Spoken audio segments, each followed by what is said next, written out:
Y el título de la charla es un título muy sugerente. Hablamos de una fotografía, la famosa fotografía 51, que allá por el siglo pasado, a mediados del siglo pasado, cambió la forma en que vamos a hablar de medicina durante el siglo XXI. Y esta historia de la fotografía 51 empieza, si me deja pasar, bueno, la voy a dividir un poco, vamos a hablar muy poquito de la historia y de los avances de la biología molecular, y luego lo que voy a contar es exactamente cómo ha cambiado a partir de esta fotografía la forma en la que hacemos oncología hoy por hoy en nuestro centro y en la mayoría del mundo. Y esta historia empieza por una carrera por el conocimiento. Era una carrera que se establece, bueno, como en todas las cosas, ¿no? En todos los órdenes de la vida hay competencias y hay gente que quiere ganar esa competencia. Y esta competencia era para ver quién lograba llegar primero a dilucidar cuál era la estructura de una molécula muy bonita y que es la clave de la herencia, la clave de muchas enfermedades, que es la molécula del DNA.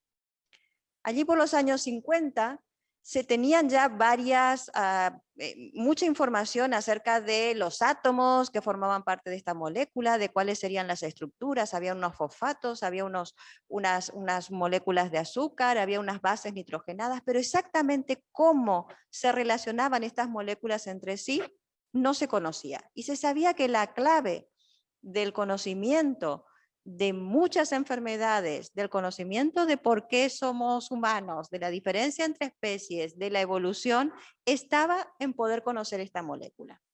Y había dos grandes grupos de investigación trabajando en conocer la estructura del DNA. Un grupo muy potente en Estados Unidos, liderado por Linus Pauling, que ya había obtenido un premio Nobel, y otro grupo, un par de grupos en el Reino Unido trabajando en modelos moleculares y sobre todo en una forma de poder ver la estructura de las moléculas, que era a través de difracción de rayos X. En Inglaterra, estos grupos estaban en dos centros. En Londres estaba un grupo dirigido por un investigador que contrata a una joven investigadora que se había formado en Francia y que era especialista en una técnica que era la difracción de rayos X, que se llama Rosalind Franklin. Va al King College, la contratan y empieza a trabajar con esta técnica de difracción de rayos X. Y por otro lado, en Cambridge estaban trabajando no con difracción de rayos X, sino con un modelo, un par de investigadores que se llaman James Watson y Francis Crick. Esta es la foto de Rosalind Franklin, tomada cuando estaba en el King College, y de James Watson y Francis Crick, cada uno trabajando independientemente en diferentes formas de abordar el problema. Por un lado, Rosalind hacía rayos X y fotografiaba a las moléculas para ver si lograba saber cuál era esa estructura, y Watson y Crick trabajaban con modelos, eran bolitas y palitos y trataban de establecer cuál era la estructura de esta molécula.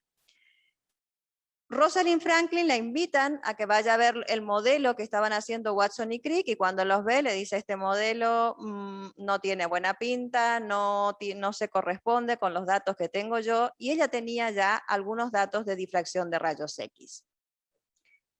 Resulta que con Rosalind trabajaba un compañero, se llamaba de apellido Wilkins, que tenía más o menos su misma categoría, y que veía todos los datos que generaba Rosalind con sus fotos.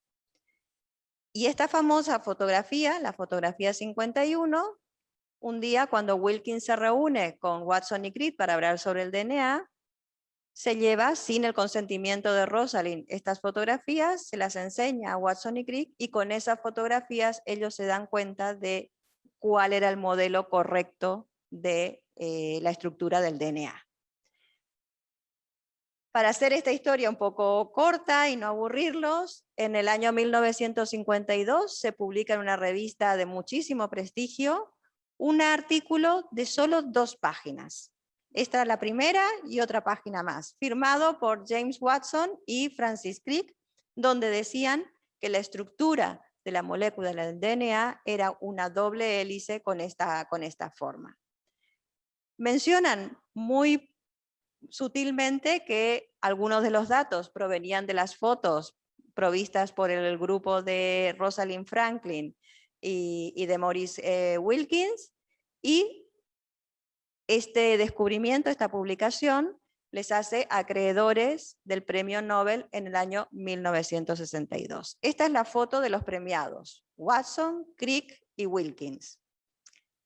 Y bueno, creo que en realidad esta es la foto que debería haber sido, ¿no? En la foto falta una mujer, falta el reconocimiento a Rosalind Franklin.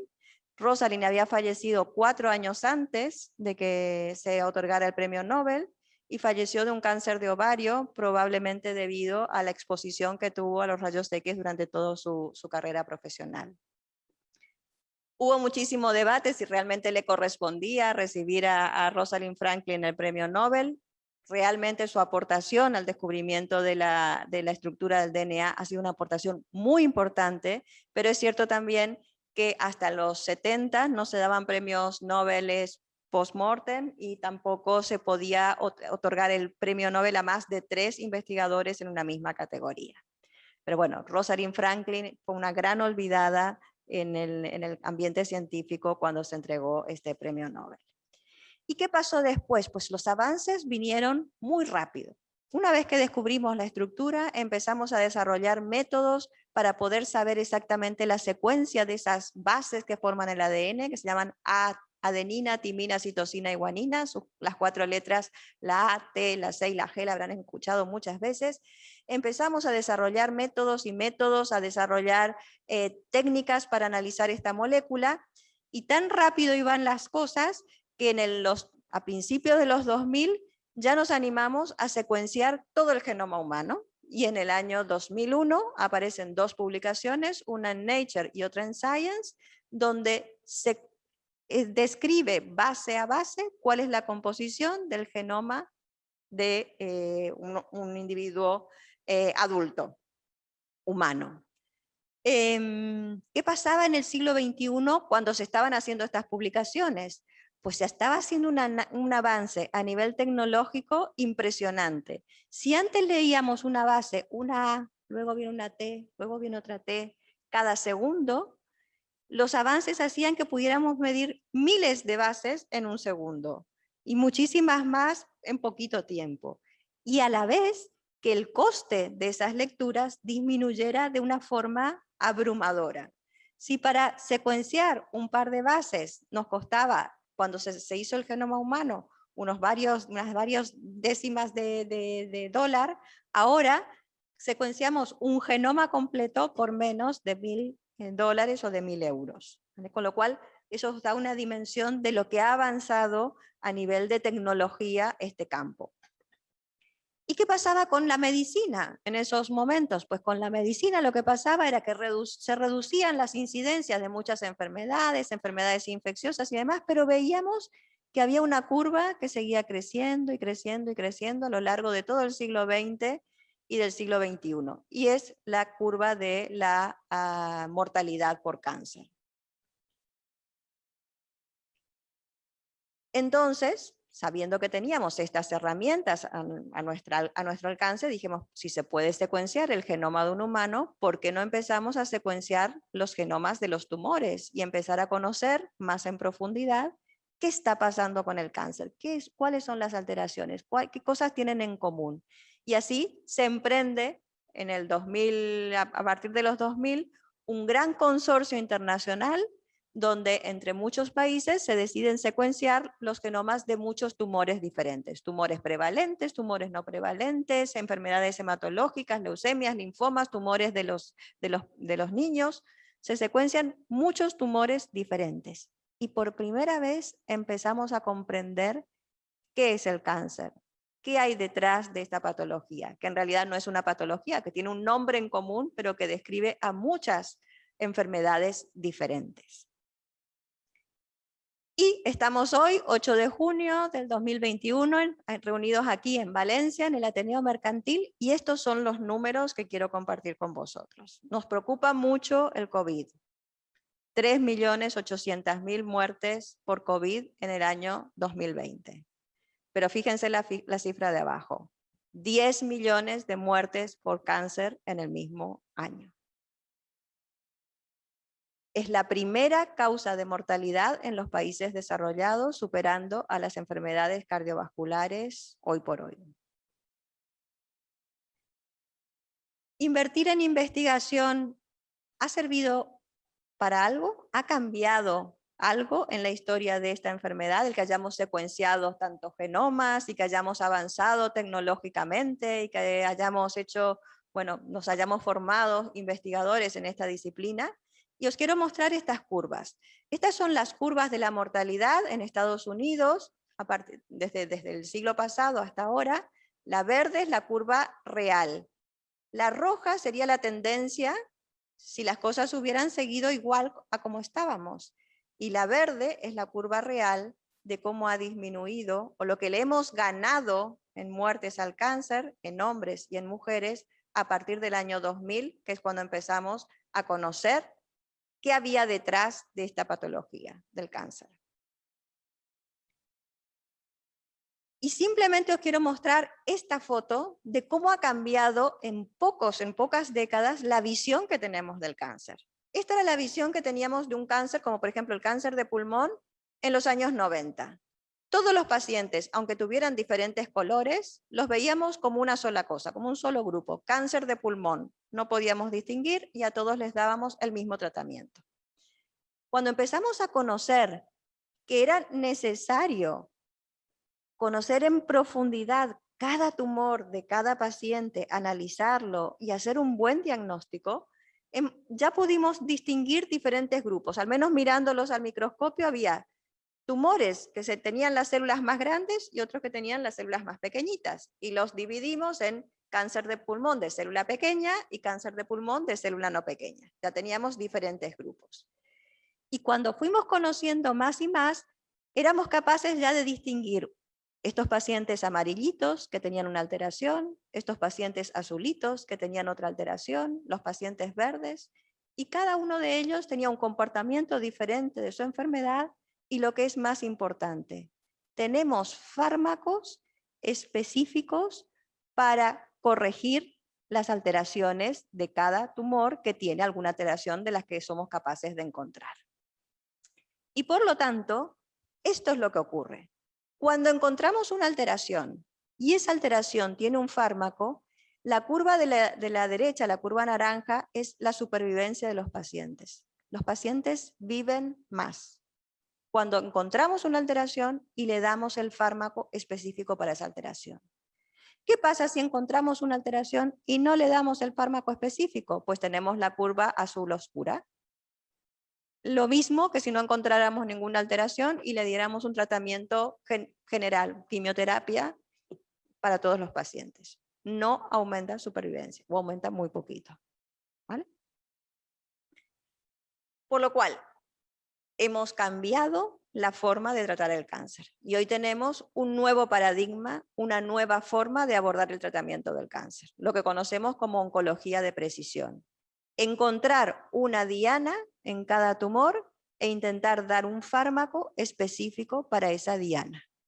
Eso es lo que intentamos hacer en nuestro día a día, en nuestra práctica clínica. Los oncólogos desde el punto de vista del clínico y los biólogos intentando hacer el mejor diagnóstico desde el punto de vista del laboratorio. Por lo tanto, la oncología de precisión, ¿en qué se basa? En hacer un muy buen diagnóstico de las alteraciones que hay a nivel genómico en un tumor, hacer un informe y encontrar el match perfecto, la pareja perfecta para esa alteración con el fármaco capaz de bloquear esa alteración específica que encontramos en ese tumor. Y en eso consiste el tratamiento de oncología de precisión. Ahora, ¿qué tipo de análisis hacemos? ¿Dónde hacemos los análisis? ¿Qué es lo que vamos a buscar? Sin ninguna duda, lo que necesitamos, la primera opción, lo estándar para hacer estos análisis moleculares, es tener una biopsia de la muestra del tumor. Eso es lo estándar en la práctica clínica. Sin embargo, las biopsias suelen ser pequeñas, se suelen agotar, y hay veces que la calidad de estas muestras no es la suficiente para hacer todos los estudios que nos gustarían hacer. Y por otro lado, quiero llamar la atención sobre esta figura que tenemos aquí.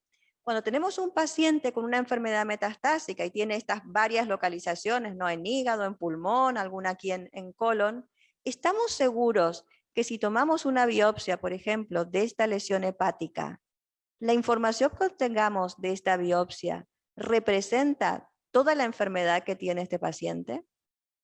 Probablemente no. Aquí tenemos unas células que están pintaditas de rosa, pero en el pulmón tenemos unas células verdes, amarillas. Los tumores son muy plásticos, evolucionan, y la evolución suele ser ramificada. Por lo tanto, el problema de la heterogeneidad es un problema real con el que nos encontramos. Y no siempre el tener la mejor biopsia por el mejor cirujano y con la mejor preservación nos garantiza que tendremos el mejor diagnóstico. ¿Cómo hacemos para sobreponernos a esto? Primero, a la falta de tejido. Hay muchos pacientes que por comorbilidades, por dónde está situado el tumor, no tienen acceso a una muestra de tejido. Y entonces, ¿qué hacemos? Se terminó, no hay oncología de precisión para estos pacientes porque no tenemos muestra de tejido. Pues nosotros nos resistimos a no poder hacer la mejor medicina en todos los pacientes, tengan o no tengan muestra de tejido. Y por lo tanto, los biólogos estudiamos bastante y nos dimos cuenta que en una muestra como la de sangre, a donde se vierte el contenido de tanto de las células normales, también se vertería el contenido de las células tumorales. Y por lo tanto, fuimos a ver si en una muestra, por ejemplo, de sangre, éramos capaces de encontrar DNAs, células que provengan del tumor, vesículas, material que provenga del tumor. Y sí, nos dimos cuenta que éramos capaces de encontrar algunas de las características de los tumores en esta muestra de sangre. Por lo tanto, todavía es posible hacer oncología de precisión en aquellos casos en los que no tenemos muestra de tejido. Y es más, es una información muy relevante porque nos da aparte información en tiempo real de lo que está pasando en el tumor. Una biopsia quizás la podemos hacer al inicio de la enfermedad, pero una muestra de sangre la podemos sacar al inicio de la enfermedad, cuando está en tratamiento, si el paciente progresa, y podemos saber qué está pasando con el tumor en cada momento en que hagamos la extracción de esta muestra. Por lo tanto, os presento a lo que denominamos la biopsia líquida. La de tejido sería nuestra biopsia sólida. La biopsia líquida es cualquier fluido biológico. Generalmente la sangre es uno de los fluidos que más utilizamos, pero podría ser una muestra de orina, un líquido pleural, una muestra de líquido cefalorraquídeo, en donde se pueda recoger material que proviene del tumor y analizarlo. Y nos basamos en este tipo de muestras para poder hacer los análisis moleculares.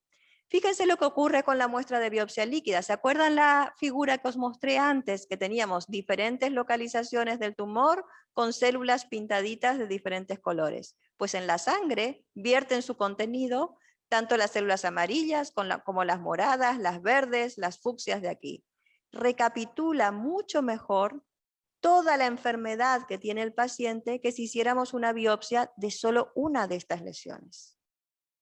Por lo tanto, no solo es una fuente alternativa de información, sino es una fuente complementaria y muy importante para poder sobrepasar algunos de los límites que nos imponen las biopsias de tejido. Pero claro, la cantidad de material tumoral que hay en una muestra de sangre es una cantidad ínfima. Es este porcentaje, esta porción de la tarta roja con respecto a todo esto azul. Todo esto es material normal, ¿vale? Y solo este pequeño porcentaje corresponde al tumor. Y entonces viene el doctor Camps y me dice, en esta muestra de sangre, averigua qué alteración tiene este paciente. Lo que me está pidiendo es, de todos estos George Washington, que encuentre cuál es el que tiene bigote.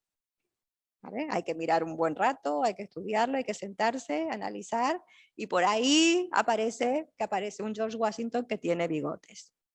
Pero no solo me pregunta, él quiere saber si hay alguno que tenga bigotes, lo que significa que hay una alteración molecular, sino que aparte me pide que le diga cuánta cantidad o cuántos George Washington con bigotes hay, porque para él es relevante saber si con el tratamiento la cantidad disminuye, si aumenta, si está funcionando, con lo cual obtener una información cuantitativa también es muy relevante.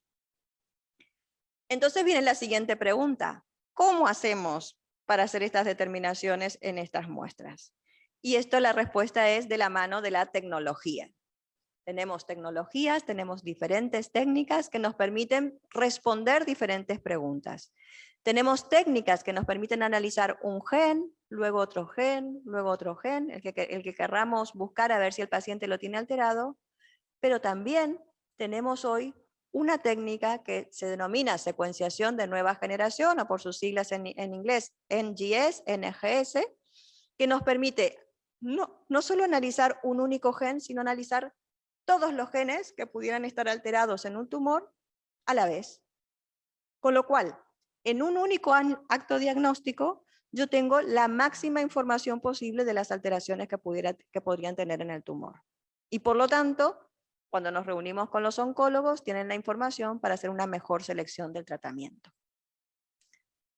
Esto es lo que hacemos. En general nosotros no secuenciamos el genoma completo, que sería hacer todas las bases del DNA, no. Seleccionamos un panel de genes, los genes que están más frecuentemente involucrados en cáncer y los genes para los cuales tenemos terapias capaces de bloquear la acción de estos genes alterados, o bien son fármacos que están en desarrollo en ensayos clínicos y que podemos ofrecer a los pacientes entrar en ensayos clínicos. Entonces seleccionamos ese panel de genes. Esto nos permite abaratar los costos y poder poner más muestras en una misma, lo que llamamos carrera de secuenciación. Cada vez que ponemos el aparato a funcionar, en lugar de poner la muestra de un único paciente, se pueden poner las muestras de varios pacientes.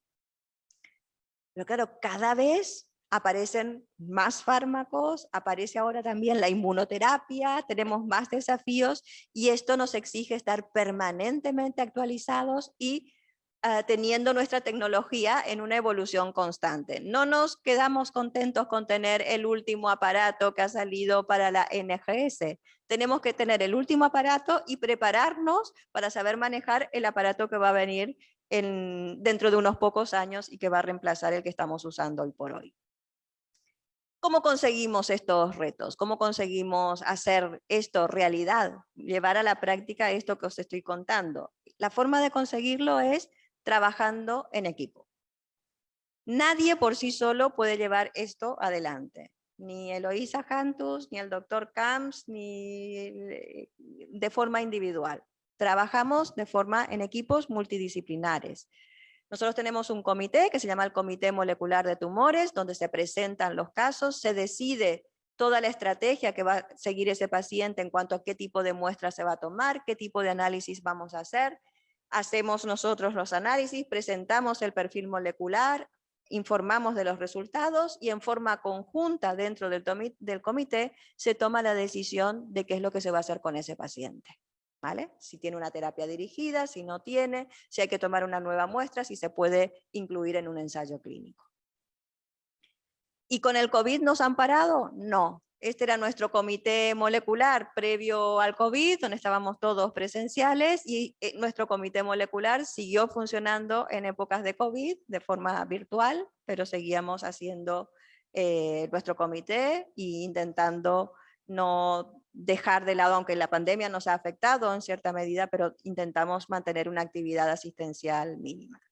Y hemos sido pioneros en la introducción de la biopsia líquida en la práctica clínica, es parte ya de nuestra cartera de servicios dentro del servicio de oncología, y bueno, aquí solo he puesto algunas de las publicaciones que hemos hecho en el último año en relación con el tema de biopsia líquida. Y yo creo que como muestra basta un botón. Realmente esto que hacemos sirve para algo, sirve para mejorar la supervivencia de los pacientes o la calidad de vida. Y os voy a contar un ejemplo de una paciente, es una señora de 67 años que se diagnosticó de un cáncer de pulmón en abril del 2015. Y se encuentra que tiene una alteración de estas que pueden ser tratadas con un fármaco. Una alteración en un gen que se llama EGFR y que puede recibir un fármaco dirigido para esa alteración. Empieza con un fármaco de los que llamamos de primera generación, los que había en ese momento, en el 2015, ya vamos por la tercera generación. La señora baja, como ven en sangre, los niveles se hacen indetectables, en un determinado momento vemos que vuelve a subir, esto significa que la enfermedad está progresando. Por suerte teníamos ya un fármaco de tercera generación capaz de estas resistencias, con este fármaco se pueden tratar, y vemos que desde el 2015 hasta el 2020, la señora, bueno, hasta ahora, sigue con una calidad de vida muy buena y sigue viva. ¿Qué era lo que le esperaba a esta paciente? Lo que le cabría esperar de acuerdo a las estadísticas. Estas son las estadísticas del cáncer de pulmón. Supervivencia a 5 años menor del 10%. Esta señora lleva 6 años y un mes con terapias dirigidas, con una calidad de vida muy buena, gracias a que fuimos capaces de lograr encontrar una terapia específica para su alteración molecular. Y esto es todo. Pues podría terminar aquí mi charla, pero como les dije, tenemos que prepararnos para el futuro. Esto está muy bien, pero queremos más, queremos poder hacer algo más por nuestros pacientes. Y nuestra apuesta es a intentar tener en el laboratorio reproducciones en una placa de cultivo, pequeños tumorcitos que representen la enfermedad que tiene el paciente.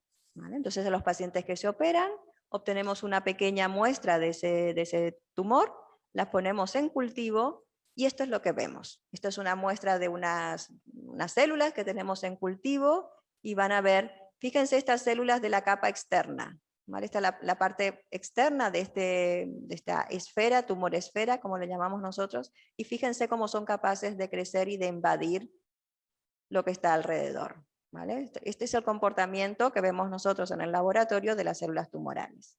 ¿Y qué hacemos? Pues lo que hacemos es esto, fíjense, es lo que hacen las células tumorales cuando no le damos ningún tipo de fármaco. Se unen entre ellas, se juntan, se dan factores de crecimiento para seguir proliferando y seguir aumentando en su número. ¿Ven aquí cómo se unen entre todas y forman este pequeño tumorcito que tenemos aquí? Y fíjense lo que ocurre cuando encontramos el fármaco específico para ese tumor. Las células no son capaces de encontrarse, ¿vale? Se van formando estas bolitas así separadas y las células terminan muriéndose. Esto es lo que queremos hacer. Esta es la verdadera personalización de los tratamientos. Encontrar el tratamiento adecuado para cada paciente y para el tumor de ese paciente. Y simplemente decir que invertir en investigación en cáncer contribuye a generar conocimiento, pero sobre todo contribuye a mejorar la calidad asistencial y aumentar la supervivencia de los pacientes con cáncer, sin ninguna duda. Y nada más, como os he dicho, no podríamos estar aquí, yo no podría estar aquí si no tenemos un equipo detrás. Este es el equipo de nuestro grupo de investigación, compuesto por oncólogos, cirujanos, biólogos, farmacéuticos, todos trabajando juntos